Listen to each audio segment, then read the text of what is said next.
Hello guys, welcome to Economic Success. Today we will find the answers of 3 questions. What is law of demand, marginal utility, exceptions of law of demand. So let's start. So the first question is what is law of demand?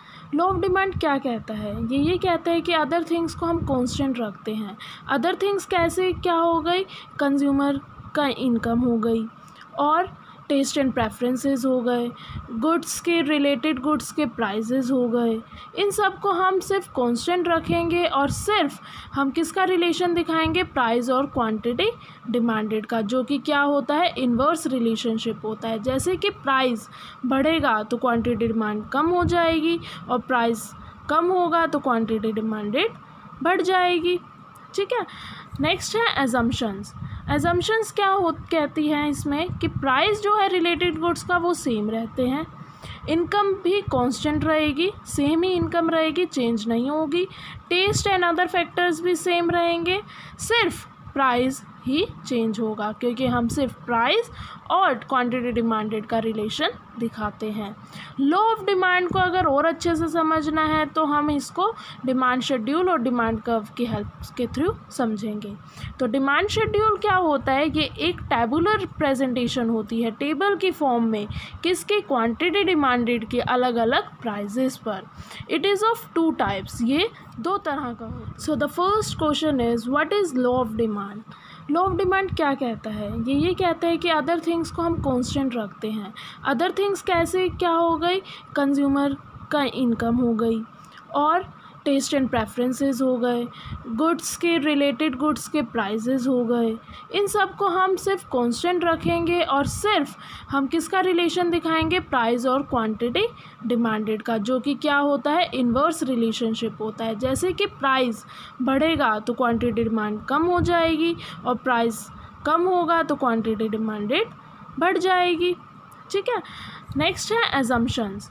Assumptions क्या कहती हैं इसमें कि price जो है related goods का वो same रहते हैं, इनकम भी कांस्टेंट रहेगी, सेम ही इनकम रहेगी, चेंज नहीं होगी, टेस्ट एंड अदर फैक्टर्स भी सेम रहेंगे, सिर्फ प्राइस ही चेंज होगा क्योंकि हम सिर्फ प्राइस और क्वांटिटी डिमांडेड का रिलेशन दिखाते हैं.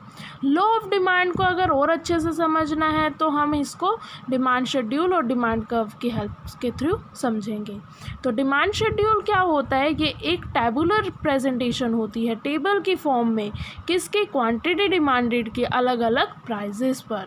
It is of 2 types. ये 2 तरह का. पहली डिमांड शेड्यूल है इंडिविजुअल डिमांड शेड्यूल, मतलब सिंगल कंज्यूमर की क्या डिमांड रहती है अलग अलग प्राइजेस पर. प्राइजेस 10 से थे, क्वांटिटी डिमांडेड 30 थी. प्राइजेस 20 हो गए, क्वांटिटी डिमांडेड 20 हो गई.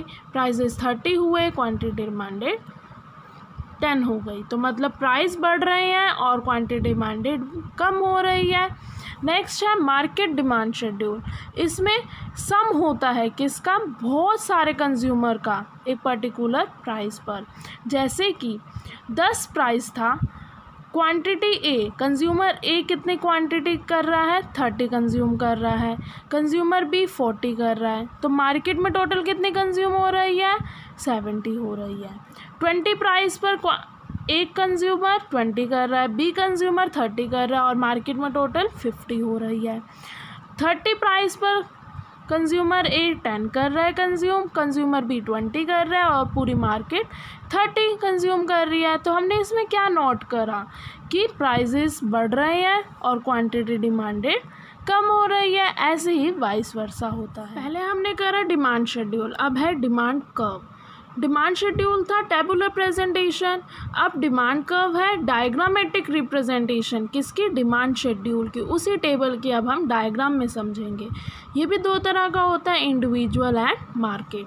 तो इंडिविजुअल में हमने पहले क्या करा था कि 30 प्राइस था तो 10 कंज्यूम हो रहे हैं, 20 प्राइस पर 20 कंज्यूम हो रहे हैं और 10 प्राइस पर 30 कंज्यूम हो रहे हैं. तो क्या होगा कि जैसे जैसे प्राइस कम होता चला जाएगा क्वांटिटी बढ़ती चली जाएगी. अगला है मार्केट कर्व. मार्केट कर्व में हमने क्या करा था? कंज्यूमर ए क्या डिमांड कर रहा है? 30 प्राइस पर 10 क्वांटिटी, 20 प्राइस पर 20 क्वांटिटी, 10 प्राइस पर 30 क्वांटिटी. प्राइस कम हो रहा है, क्वांटिटी बढ़ रही है. कंज्यूमर बी क्या डिमांड कर रहा है, 30 प्राइस पर 20 क्वांटिटी, 20 प्राइस पर 30 क्वांटिटी, 10 प्राइस पर 40 क्वांटिटी। तो ये कंज्यूमर बी कर रहा है डिमांड, प्राइस कम होने पर क्वांटिटी को बढ़ा रहा है। और मार्केट में क्या होता है, जब बहुत सारे कंज्यूमर की हम सम निकालते हैं तो टोटल 30 प्राइस पर, टोटल 30 पर 30 कंज्यूम हो रहा था, और 20 पर 50 और 10 पर 70 कंज्यूम हो रही है कमोडिटी पूरी मार्केट में। तो ये था demand curve and demand schedule. जैसे हमने अभी पढ़ा कि लॉ ऑफ डिमांड शेड्यूल और डिमांड कर्व से एक्सप्लेन हो गई। नेक्स्ट क्वेश्चन आता है, why does law of demand operate, क्यों होती है लॉ ऑफ डिमांड, कि मतलब प्राइस कम होने पर क्वांटिटी क्यों बढ़ती है, ऐसा क्यों होता है।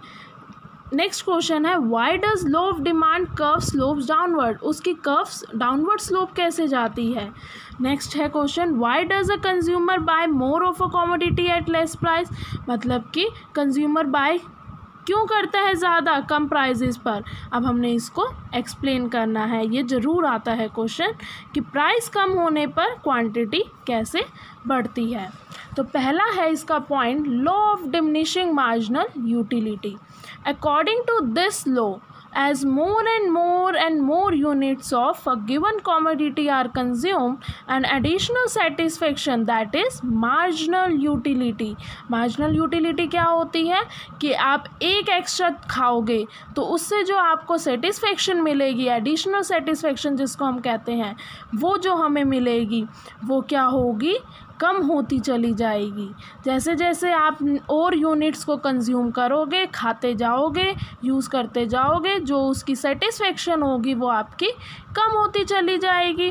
Consumer tend to equate, consumer कहाँ इक्वेट करना चाहेगा, कहाँ पर इक्वल आना चाहेगा, जहाँ उसकी मार्जिनल यूटिलिटी मतलब उसकी सेटिस्फेक्शन कहाँ पर होगी, प्राइस के इक्वल हो जाएगी और इक्विलिब्रियम पे वो पहुंच जाएगा। इसका एग्जांपल लेते हैं कि बनाना, ठीक है, आपको बनाना खाना है, बहुत भूख लगी, आप 5 बनानास खा लोगे, 5 रुपीज़ में आप 1 बनाना 5 रुपीज़ में पर खा लोगे।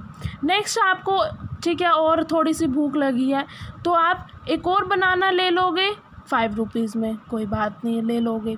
बट अब आपको और कम भूख लगी है, ठीक है, तो अब आपकी सेटिस्फेक्शन तो कम चाहिए ना, आपको 5 की भूख तो अब नहीं है, तो आप कितना एक और ले लोगे, चलो कोई बात नहीं एक और ले लेता हूँ मैं, ठीक है।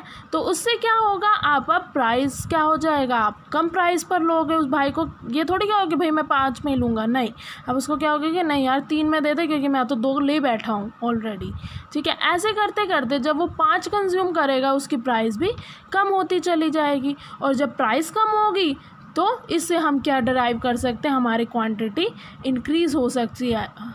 जैसे कि law of diminishing marginal utility से हमने क्वांटिटी डिमांड को इंक्रीज़ करना है, ये हमने डेरिवेशन दिखा। फॉल इन प्राइस कम होगा तो क्या हो जाएगी, मार्जिनल यूटिलिटी भी ऑब्वियस है कम ही होगी, और जैसे प्राइस कम होगा क्वांटिटी डिमांडेड इंक्रीज़ हो जाएगी, मतलब कि कंज्यूमर क्या करेगा, ज़्यादा परचेज़ करेगा प्राइस को कम होने से। डेरिवेशन से समझते हैं, हमने मार्जिनल यूटिलिटी से लॉ ऑफ डिमांड पर जाना है, उसको हमने सही साबित करना है। देखो, जैसे कि क्वांटिटी डिमांडेड इंक्रीज़ कैसे होगी, जैसे जैसे आप ज़्यादा क्वांटिटी लेते चले जाओगे आपकी मार्जिनल यूटिलिटी कम होती चली जाएगी। आपने एक और बनाना लिया, मार्जिनल यूटिलिटी कम होगी, एक और लिया, मार्जिनल यूटिलिटी कम होगी। जैसे ही मार्जिनल यूटिलिटी कम होगी आप प्राइस भी कम पे करोगे, प्राइस कम पे करोगे तो आपकी क्वांटिटी ऑटोमेटिकली इंक्रीज़ हो जाएगी। समझ आया। नेक्स्ट है इनकम इफेक्ट। इनकम से अब हम लॉ ऑफ डिमांड को कैसे प्रूफ करेंगे। देखो, when a price of a commodity fall, जब प्राइस कमोडिटी की फॉल हो जाएगी तो जो रियल इनकम होगी कंज्यूमर के हैंड्स में वो ऑटोमेटिकली इंक्रीज़ हो जाएगी, लोगों के पास पैसा सेव होगा। जैसे कि there is an increase in purchasing power of the consumer, consumer की परचेजिंग पावर भी बढ़ जाएगी क्योंकि उनके पास तो पैसा होगा उनके हाथ में, उनकी पॉकेट में। तो जैसे जैसे प्राइस कम होता जाएगा क्वांटिटी डिमांडेड बढ़ती चली जाएगी। नेक्स्ट है substitution effect. When the price of a commodity falls, its substitute becomes relatively expensive. जब commodity का प्राइस कम होगा तो उसका सब्सिट्यूट महंगा हो जाएगा, तो लोग कौन सा खरीदेगा? जो सस्ता है उसको ज़्यादा खरीदना स्टार्ट कर देगा, तो उसकी क्वांटिटी डिमांडेड इंक्रीज़ हो जाएगी. तो when price of a commodity fall, its quantity demanded increases. जैसे कि टी एंड कॉफ़ी, जैसे प्राइस टी का बढ़ेगा तो कॉफ़ी महंगी होने स्टार्ट हो जाएगी, तो लोग टी खरीदेगा या कॉफ़ी? लोग टी खरीदेगा. तो टी का प्राइस कम होने से टी को ही असर होगा, क्वांटिटी डिमांडेड उसकी इंक्रीज़ हो जाएगी क्योंकि उसका सब्सिट्यूट तो महंगा हो गया. तो हमारा लॉ ऑफ डिमांड प्रूव हो गया. नेक्स्ट है number of consumers in market. जब कॉमोडिटी का प्राइस कम होगा तो न्यू कंज्यूमर्स मार्केट में आएंगे, नहीं भाई ये चीज़ कम हो गया इसका प्राइस, ये ख़रीदने चलते हैं. तो एग्जिस्टिंग कंज्यूमर जो होंगे वो कंज्यूम ज़्यादा करेंगे, न्यू कंज्यूमर्स ज्वाइन करेंगे, तो इससे क्या हो जाएगा? क्वांटिटी डिमांडेड इंक्रीज़ हो जाएगी मार्केट में. So when price of a commodity falls, its quantity demanded increases. Law of demand हमारा प्रूफ. नेक्स्ट है different uses of a commodity. Those commodities which can be put to various uses like milk, electricity, उनकी demand ज़्यादा होने लग जाएगी जैसे जैसे उनका प्राइस कम होता चला जाएगा. तो ये सारे फैक्टर्स क्या अफेक्ट करते हैं? लॉ ऑफ डिमांड को. ये लॉ ऑफ डिमांड को प्रूव करते हैं कि प्राइस कम होने से डिमांड इंक्रीज़ हो जाएगी. नेक्स्ट क्वेश्चन है exceptions of law of demand, कि ऐसे कुछ चीज़ें बताओ, ऐसे कुछ पॉइंट्स बताओ जहाँ पर लॉ ऑफ डिमांड फेल हो जाए, लॉ ऑफ डिमांड काम ही ना करे. पहला है बेसिक नेसेसिटीज़. कुछ ऐसी चीज़ें होती हैं, वाटर हो गया, जैसे फूड हो गया, जो बेसिक है, वो जो चाहिए तो चाहिए, उसका लॉ ऑफ डिमांड पर कोई असर नहीं पड़ता. ऐसा नहीं होगा कि कम प्राइस होगा हम ज़्यादा कंज्यूम करने लग जाएंगे, ऐसा नहीं होगा. नेक्स्ट है emergency goods. Emergency items such as medicines are unaffected by law of demand. Emergency item जैसे होगी मेडिसिन्स हो गई, ठीक है, जो आपको चाहिए ही चाहिए, ठीक है, जब आप बीमार हो. ऐसा नहीं होगा कि उसका कम प्राइस होगा, आप केमिस्ट की शॉप पे चले जाओगे कि भाई मुझे एमरजेंसी गुड्स और चाहिए. नेक्स्ट है प्रेस्टीजियस गुड्स. प्रेस्टीजियस गुड्स को हम लग्जरी गुड्स भी कहते हैं, स्टेटस गुड्स भी कहते हैं, जैसे कि डायमंड हो गया, गोल्ड हो गया, कार हो गया.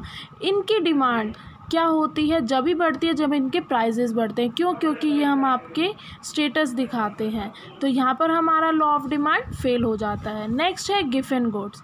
Those goods which are highly inferior, मतलब कि जो पड़े पड़े ख़राब हो जाते हैं, ज़्यादा ड्यूरेबल नहीं होते, जैसे कि रोटन वेजिटेबल्स. तो यहाँ पे भी लॉ ऑफ डिमांड फेल हो जाता है. आई होप आपको समझ आया होगा. Thank you.